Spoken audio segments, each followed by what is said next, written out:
Hey yo, salam alaikum la famille, salam alaikum les amis, bonjour à tous les supporters du football et de la balle ronde. On se retrouve pour cette nouvelle vidéo. Donc le sujet aujourd'hui, c'est l'histoire du football algérien, deuxième partie. Comme je vous ai dit dans la vidéo précédente, si je vois que vous aimez pas, bah je continue pas et je passe à autre chose. Et si je vois que vous êtes intéressé, que je parle du football algérien de manière générale, et ben je continue. Et comme j'ai vu des commentaires qui m'ont dit c'est intéressant, qu'il faut sortir cette lumière de l'ombre, et ben comme j'ai qu'une parole, je continue. Donc, sujet de la vidéo, les amis, l'histoire du football algérien, partie 2. Mais avant de commencer cette histoire, s'il vous plaît, un maximum de likes, un maximum de partage, un maximum d'abonnés. J'ai besoin de vous pour faire monter la chaîne. C'est votre chaîne aussi, c'est votre histoire, c'est pas que la mienne.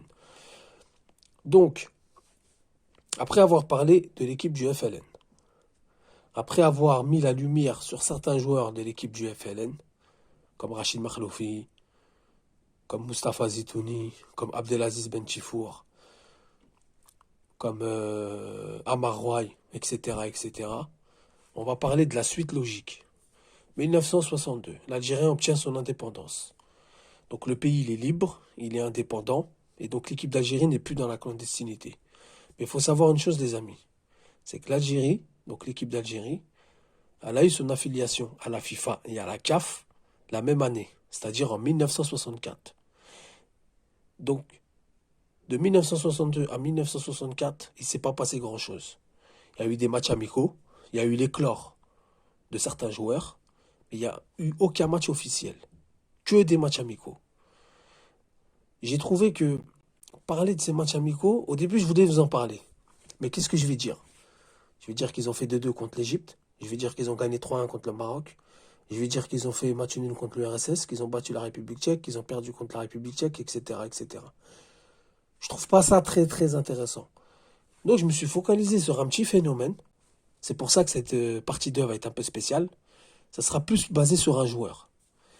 Donc, qui est ce joueur sur qui je vais me baser, que je vais vous expliquer? Ce joueur est connu normalement en Algérie. Les anciens le connaissent.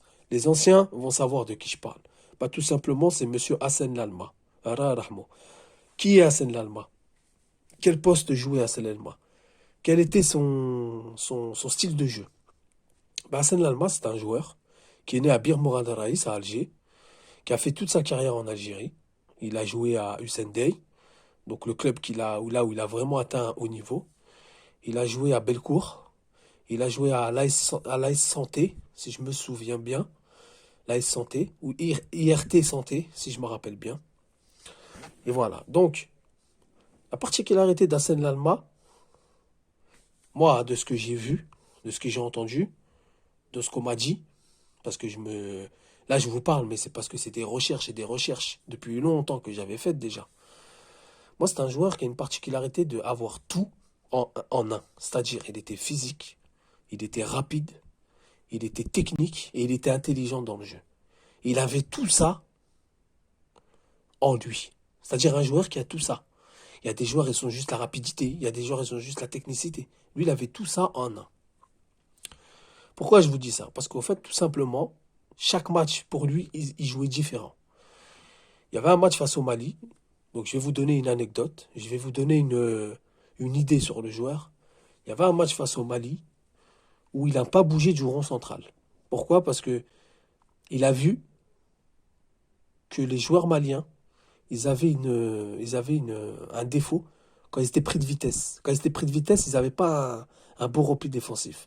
Et comme lui, ce joueur-là, il avait la clairvoyance dans le jeu, et il avait la rapidité et la technicité, il n'est pas sorti du rond central. Je reçois, je lève la tête, je donne. Je reçois, je lève la tête, je donne. Il a fait ça tout le match. Un autre match face à l'URSS, il faisait que de l'abattage physique. Que de l'abattage physique. Que foncer sur les joueurs. Que foncer sur les joueurs. Et d'ailleurs, c'est après ce match-là, face à l'URSS et la République tchèque, où il a imposé un physique énorme. Il s'est battu, il s'est arraché. Et ben c'est à partir de ce moment-là qu'on l'a appelé le bélier. Hassan Lalma dit le bélier. Donc ce joueur, il a évolué aux côtés de Ahmed Oudjani, d'Ali Feriani, de grands joueurs en Algérie. Ce joueur, il a vraiment montré de très très très belles choses pour l'avenir du football algérien. Belloumi a parlé de lui en bien. Rabat Madjer a parlé de lui en bien. Tous les joueurs ont parlé de lui en bien. Il y a une chose aussi qu'il faut savoir sur Hassan Lalma, c'est qu'à force de faire des très bons résultats, de très bons matchs, à force de faire de très bonnes impressions, il y a eu Anderlecht qui était intéressé par lui, qui lui ont fait une offre, qui voulait le ramener en Belgique. Sauf que les autorités algériennes n'ont pas laissé partir. Parce qu'à l'époque, les autorités algériennes, il faut savoir une chose, c'est qu'ils ne laissaient pas partir les joueurs à l'étranger. Il y a même un moment donné, mais ça je reviendrai dans les autres parties, il y a même un moment donné, jusqu'à 27 ans, tu ne pouvais pas sortir du territoire. Un footballeur algérien ne pouvait pas sortir du territoire. Seul Rabat Madjer a eu l'exception à la règle. Seul Rabat Madjer, je vous le répète, a été autorisé à quitter l'Algérie. Normalement, lui, il n'était même pas autorisé. Mais bon, ça, c'est encore un autre truc. Tant mieux pour nous, d'ailleurs. Donc, Hassan Alma, de 62 à 74, donc il évolue avec l'équipe d'Algérie. Il a sa dernière sélection en 1974, si je me souviens bien, c'était face au Maroc. Match nul, 0 partout. Il a fait les Jeux méditerranéens. Il a fait les éliminatoires de la Coupe d'Afrique des Nations en 1968 qui était en Éthiopie. Donc les premiers matchs officiels. Il a fait les Jeux africains de football. Donc ça va quand même, il a un bon petit bagage avec lui. Donc voilà les amis. Hassan Lalma, nom à retenir. Il faut aller le chercher. Il faut aller voir. Il faut aller fouiner. Moi j'ai vu des vidéos et je peux vous dire que c'était du lourd. Je peux vous dire qu'il avait une technicité, une rapidité incroyable. Même moi je comprends même pas comment des joueurs comme ça ils sont pas dans les écoles de foot algériennes.